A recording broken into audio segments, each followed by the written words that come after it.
Hey everyone out there in Birdland, it's time for another episode of the podcast that's built to last, Out There with the Birds, with Ben Lizdas and Bill Thompson III. These two guys just love to talk, mostly about birds and birding. Out There with the Birds is supported by Kowa Sport Optics, makers of the legendary 883 Prominar Spotting Scope. Visit sportingoptics.kowa-usa.com to learn more. Additional support comes from the Reader Rendezvous Birding Adventures from Birdwatchers Digest. Come birding with us in our favorite places. Learn more at birdwatchersdigest.com/rr. Now, without further blah blah blah from me, here they are, Bill and Ben. All right, we got podcast number 6, Out There with the Birds, and I'm here with Ben Lizdas. We're sitting on the deck on the 3rd floor of the Tybee Island Hotel. Actually, it's the Hotel Tybee, it's called. Mm-hmm. How's it going, Ben? It's going great. Overlooking the ocean here. Yeah. A bunch of folks out enjoying the surf, along with pelicans and ring-billed gulls and the occasional gannet. Skimmers. Yeah, if we sound relaxed, it's because we're relaxed. We're sitting out here on this deck, looking through the railing out at the birds and the beach. You'll hear some passersby and people. It's Sunday. We just finished our Georgia Birding on My Mind Reader Rendezvous down here in coastal Georgia, and I think it was pretty successful. It's a really fun time. We get the boat trip tomorrow, so we'll be heading out to the briny deep. But anyway, Ben, let's what do you got this week? Let's talk about the podcast. What you got? Yeah, I've been thinking a lot about rarities. It's been interesting developments as of late in terms of bird rarities. You've got instances of Ross's gull popping up in the U.S. You've got black-vented oriole. You've got pink-footed goose, and then you've also got rarities like what we saw today with the piping plover, species in decline. And we're looking at a beach here full of people out enjoying the beach. You can't blame them. It's the waves crashing, the breeze, the beautiful air, the sunshine. Can't blame people for loving beaches, but of course you think of birds and how that affects some of these beach-dwelling birds like the piping plover, and it's no wonder that there's this conflict you see, right? Yeah, piping plovers, least terns, snowy plovers, Wilson's plovers. These are all birds and skimmers, for that matter, that nest near water, and piping plovers nest up on the dry sand and sort of high above the tide line on beaches. And of course, that's a habitat that's getting crunched multiple different directions, from human encroachment, human activity, development, global warming, climate change, whatever you want to call it, rising ocean levels. And so the ocean is encroaching, the humans are encroaching, the dunes are disappearing. This wacky weather we've been having, year after year, it seems, for the last couple of decades, wiping out, entire beach communities. And the Tybee Island here I think, is still recovering from a hurricane they had in October. So, so much, actually, that the piping plovers and birds like them have to deal with. I thought we were very lucky today. So I think we saw 5 piping plovers. 6 of them. Yep, half a dozen. And how poignant was it that sun came up behind us, the plovers were there on the beach, kind of hunkered down, resting, really not foraging at all. They hadn't started their days yet, I don't think. And the ones that were closest to us, that we got a great scope look at, were perched. We're sitting on the sand right next to a pair of tire tracks from an ATV that had come through probably that morning. Yeah. So. Well, what was really cool when we were watching those is how you could take your binoculars away, blink your eyes, and those birds would disappear right on the beach. Right. I thought it was really cool how you were talking about the color of the plovers' backs relative to how wet the sand is. Tell me a little bit about that one more time, because that I thought was a really neat insight, and I hadn't heard that before. Well, the darker the back of a plover, these, I think it's Charadrius or Charadrius plovers. I'm not sure of the pronunciation. So I'm just a bird watcher, not an ornithologist. The darkness of their back corresponds to the wetness of the sand. So obviously, wet sand is darker than dry sand. Mm-hmm. The driest, in a beach like this one here in Georgia, the driest sand is the white stuff that's way up on the dunes. It's like a very, very light tan color.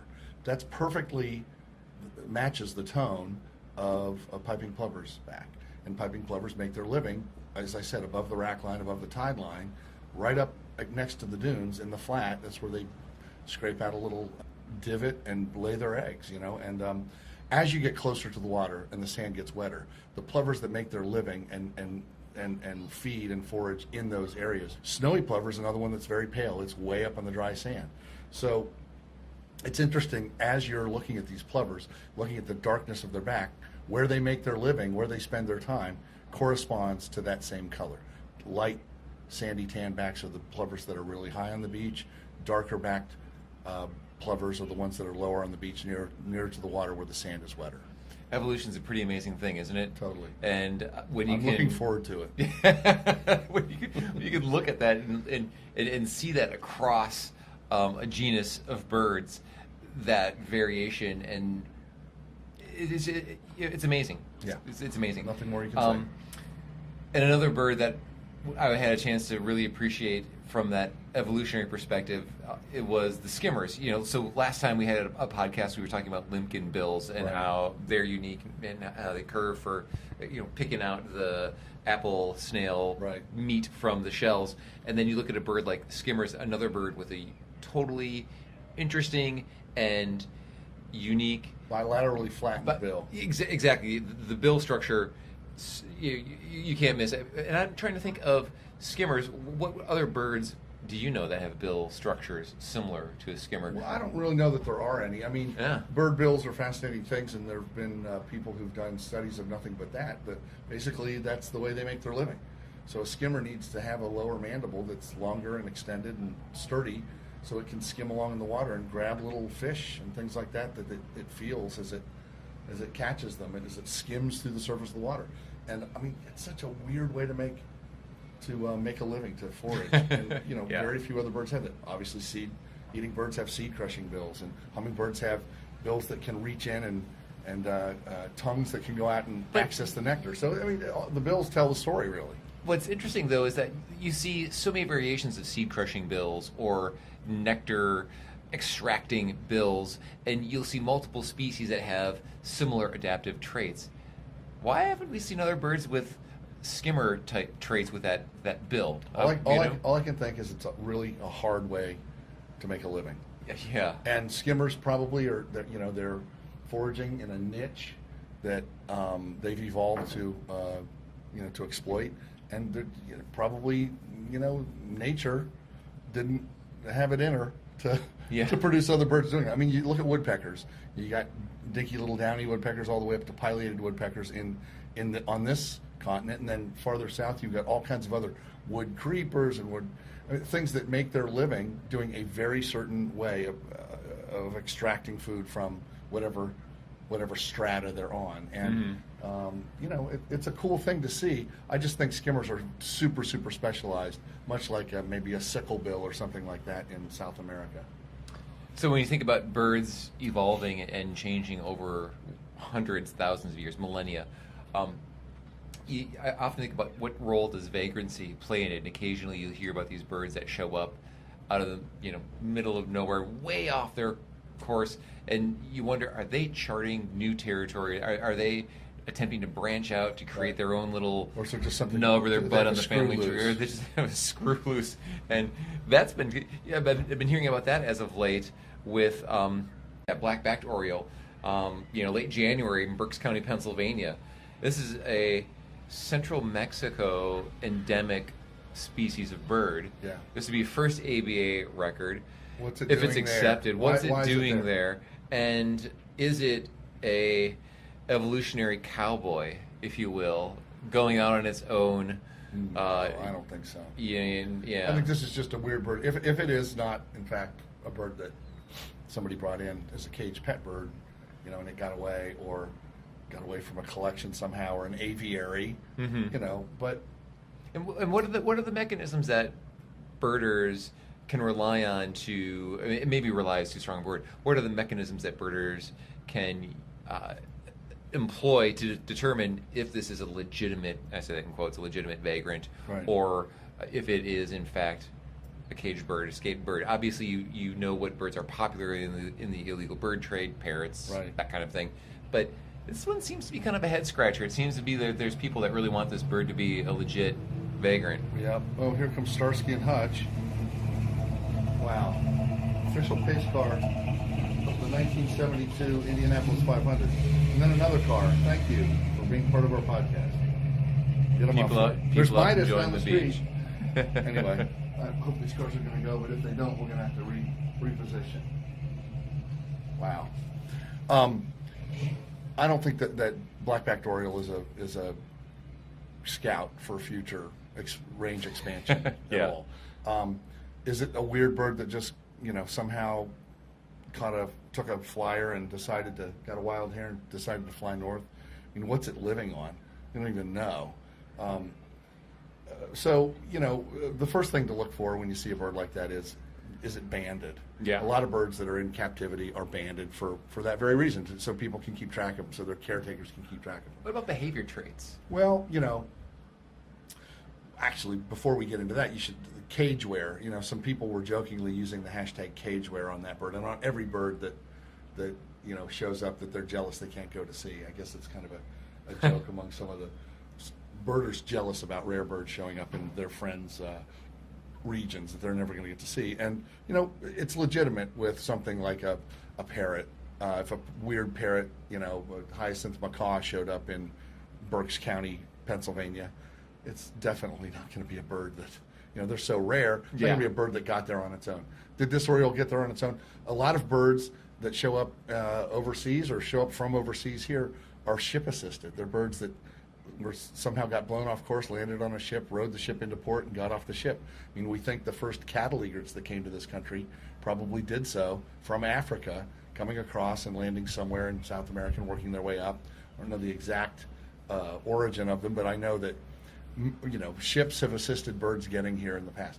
A bird like Eurasian collared dove, released when a pet store was burgled. Yeah. And now spreading all across the country. It's no big surprise to see Eurasian collared dove in lots and lots of places across North America. What you look for in a bird like that, first of all, is how's it behaving? Is it sick? Is it weak? Is it behaving normally? The tame. Does it come right up and tap on a window and hold up a sign that says "Feed me"? Let me in. It's cold out here. Do you have cable? But for example, we don't think that much of a rufous hummingbird or a black-chinned hummingbird showing up in the mid-Atlantic states anymore in the winter. Pink-footed goose, recently seen in Cape May, New Jersey, and some of those other mid-Atlantic states. Right. No doubt that it doesn't seem like there's any doubt that this was a farm bird or a domesticated bird, right. Whatnot. But there are waterfowl collections that these birds escape from, and if a mandarin duck shows up in Whipple, Ohio, it's probably going to be one that escaped from somebody's exotic collection. Just saying. Yeah. So really, taking pictures, examining the pictures for wear, examining the soft parts of the bird to see if it's a healthy bird, or birds that are in captivity often have different colored soft parts. Their bills are maybe overdeveloped. There are lots of things you can look for. I'm not an expert on it. I just know some of the things that you can look for in some of these birds, and I'm glad I'm not on a rarities committee to try and figure this stuff out. It's a thankless job. Nobody's happy with what you decide, and that's why if a bird like that shows up in my backyard as one did a year and a half ago, obviously I'm thrilled, like that Pacific slow flycatcher. But if one's 6 hours away, I'm probably not going to chase it. I don't know. I'm not that into it. Yeah, but if you knew that it was a legitimate, countable bird, like a Ross's gull, which I've seen, but it's a cool bird. I would go see a ivory gull. Yeah, we had a report of an ivory gull, a one-shot wonder, or a couple of months ago in Ohio, and we were ready to go try and see it 2 hours away because, that's a vanishingly rare bird. Like the rusty blackbird, which we saw down here, ivory gull is one of those birds that's, again, like the piping plover, getting squeezed. It's such a specialist, and it's getting squeezed by factors completely beyond its control. Yeah, possibly beyond our control.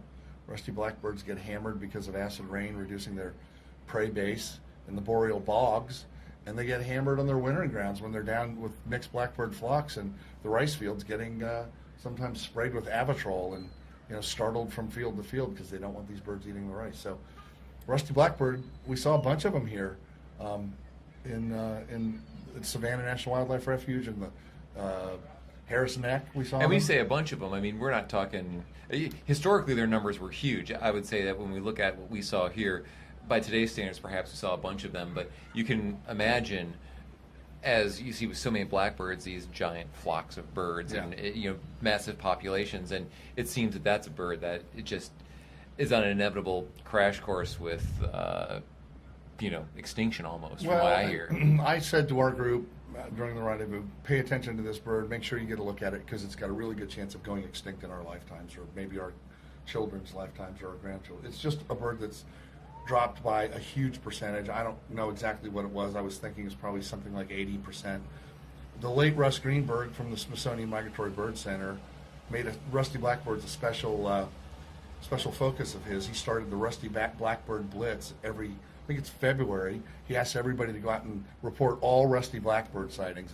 If you Google Rusty Blackbird Blitz, you can find out more about that. I'm sure the program's still going. But what they're trying to do is get a handle on where the rusties are, what they're doing, and maybe we can, if we get a clue to that, maybe we can do something to reverse their drastic decline. Yeah, so it seems like a lot's still yet to be really understood in terms of the rusty blackbird. Yeah, and I want to stress again, you and I, we're bird watchers, we're not ornithologists. No, not ornithologists Somebody at all. with an ornithology degree could probably pick what we're saying completely apart. Speaking of picking what we're saying apart, the black-backed oriole, I said it would be possibly a first ABA record. I think there was a record not necessarily accepted in California a couple decades ago. Paul Lehman posted something on the American Birding Association blog about that as I was reading about that, so well, leave that in the comments. When we get truly successful, we'll get a fact checker who we'll have little earpieces, and they'll be telling us, no, Ben, that's wrong, sorry. You're wrong about that. Please offer an on-air correction. How humbling would a fact checker be? Right, pretty humbling. Have you ever seen a Ross's gull before? Yeah, I saw one on my birthday in 1990, I think it was, but with the late Rick Blom helped me see it, and it was a thrill to get to see it. It was at the Baltimore sewage treatment plant, and he signed my book by the page. He heard about the bird, called me up. I happened to be able to get out there the next day. There the bird was, flew by me, March 3rd, I think it was 1990 or possibly 1989. So I was, just a mere lad of whatever. Beautiful 27. Birds. Great bird. That pinkish hue that you can see. The tiny little bill, tiny little head, wedge-shaped tail. So very delicate little thing. I'm sure you saw in our friend Alvaro's Facebook feed at some point, or in some sort of social media, the fact that there was a Ross's gull being seen in Half Moon Bay, California, within the last month. Lots of birders got to go and see that, and certainly when I think of California, I think of a state where state listing is a pretty big thing, even county listing, more so than I think in a lot of other states. But did you hear about the fate of that bird? A couple peregrine falcons hunted it down right in front of a group of birders, and I don't know. You get this strange gull, some peregrines looking and say, there's something new in the buffet. Where you're eating the same feral pigeons over and over again. Right. How about something new? We'll switch it up a little bit. I think that'd be pretty cool to see, though. It would be cool to see, although I think some people were crushed. I'm sure some people were crushed. Not as crushed as the Ross's gull, but nonetheless saddened. I saw a tagged piping plover nabbed off a beach at Bahia Honda State Park many moons ago, camping down there with a friend. Went out early with my coffee. Beautiful flock of plovers. I'm going, oh my gosh, that piping plover's got leg tags, and I'm looking at the leg tags, and it had a green, green over red over blue, and you're supposed to memorize what on each leg and then report it, in. And as I was just getting a look at the leg tags, like the bands, color bands, everybody took off, and a peregrine cut through, and it grabbed one bird. And the last view I got of that piping plover was it disappearing across the Atlantic in the talons of a peregrine falcon, who probably didn't even notice the pretty bands dropping from the lifeless lower torso of the piping plover it ripped apart. I wonder how many rare birds have met their demise at the talons of a peregrine falcon. Yeah, gosh, a lot. One interesting fact I like to share with people when I'm guiding is the number one bird that the peregrine falcons in Baltimore were bringing to their nest during fall migration was red-headed woodpecker. Peregrine's a sight hunter. It's up there, perched up high. Red-headed woodpeckers often migrate, sort of facultative migrants. When the weather gets bad and the acorn crop is low, they'll migrate south. And when a red-headed woodpecker flies, it's black, white, black, white, black, white. It's like somebody waving a flag or a semaphore. The peregrine, come and get it. Yeah, really. Basically hanging a sign on its back that says "Eat me." So, I think I've seen birders fall into two camps when it comes to things like this.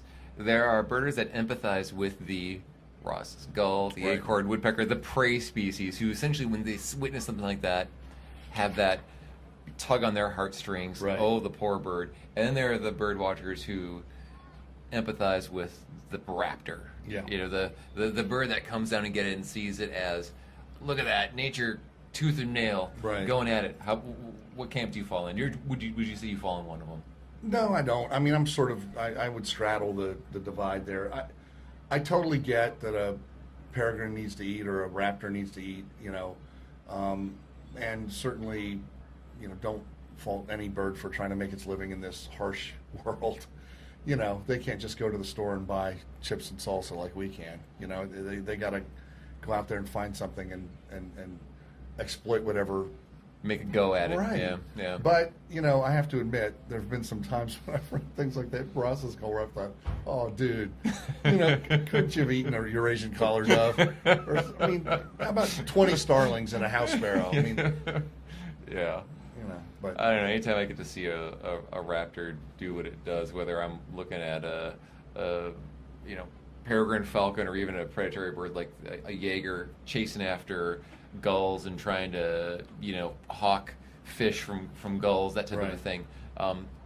It's those birds that exert that dominance that I always just find impressive. Yep. Speaking of exerting dominance, there's a guy exerting dominance with a street motorcycle here.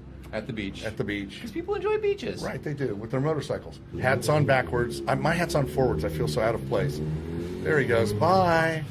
Bye-bye. Okay, so what else you got? I'm wondering what you've been listening to as of late. I have been listening to I've been traveling a lot lately, and Speaking of which, so this is what, 3 podcasts in a row we're doing in person? Yeah, it's kind of cool. Yeah, we've both been traveling a lot. Again, once we're super fabulously successful, you know, I'll say, do you want me to send my Learjet to pick you up? I prefer helicopter. Okay. Yeah. Okay. Jet, helicopter? Helicopter. Jetcopter. Jet, okay. All right.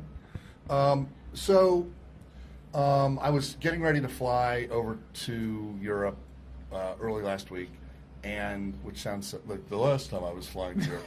That sounds the last time I was in Oslo. Anyway, yeah. Oh God, that sounded really puffed up, didn't it? But anyway, I was so sick of the music on my phone because I'd been listening to holes in it. Oh yeah. And you know, the music that you get on the airplanes is like, and I'd been flying this particular airline for several times that month, and I'd seen all the movies. The in-flight entertainment you wore it out. The infotainment. I found out the hard way that you can't stream movies on the free. You know, you buy the Wi-Fi, and they're like, oh yeah, by the way, can't stream movies. So anyway, I wanted to download some music before I got on the plane, and you know. So I started going deep in my library on my phone, and I found this band that I really, really liked. And I only had one album from them. I used to subscribe to this magazine called Paste, and they used to send you out a CD with cuts from new bands that you never heard of. And man, I loved that thing. It was called the Paste Sampler. And you know, I still listen to some of those CDs, and I've found lots of great bands that way. I think they're actually Paste is maybe bringing that back. They're back to a print magazine doing quarterly, but everything they do now is digital. Can't blame them.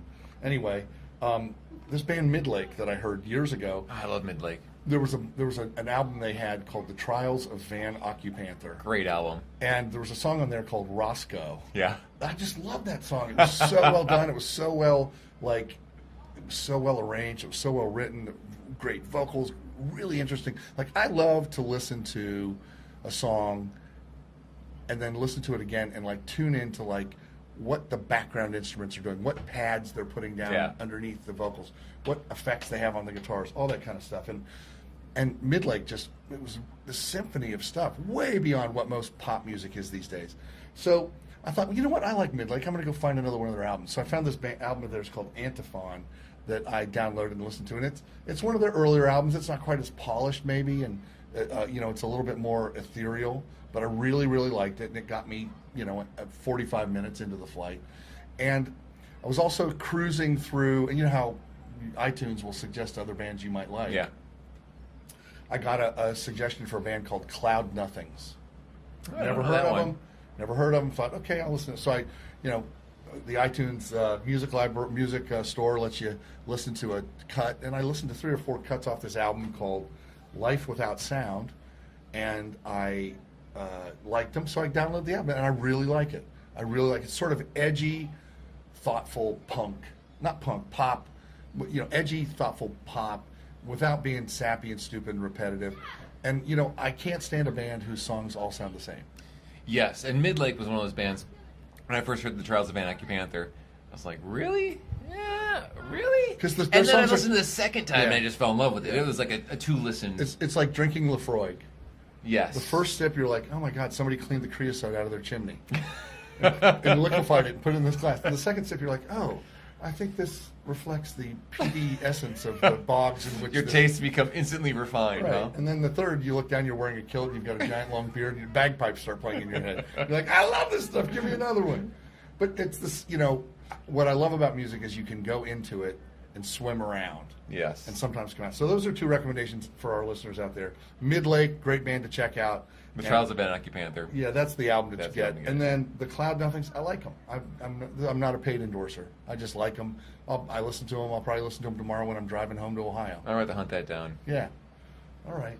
Well, look, let's go grab something to drink and drift out onto the beach. You want to? Yeah, it sounds good. We'll see what the sanderlings and gulls are up to. Yeah. The pelicans have in mind.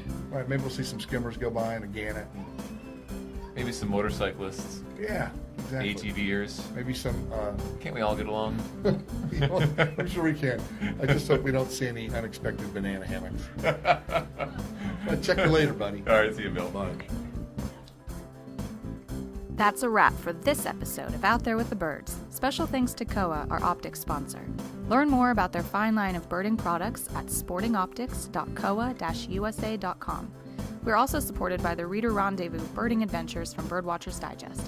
Your next birding adventure starts at birdwatchersdigest.com/RR. Tune in next time for some more birding chatter and bird news that matters with Ben and Bill. Until then, good birding, and we'll see you out there with the birds. Bye-bye.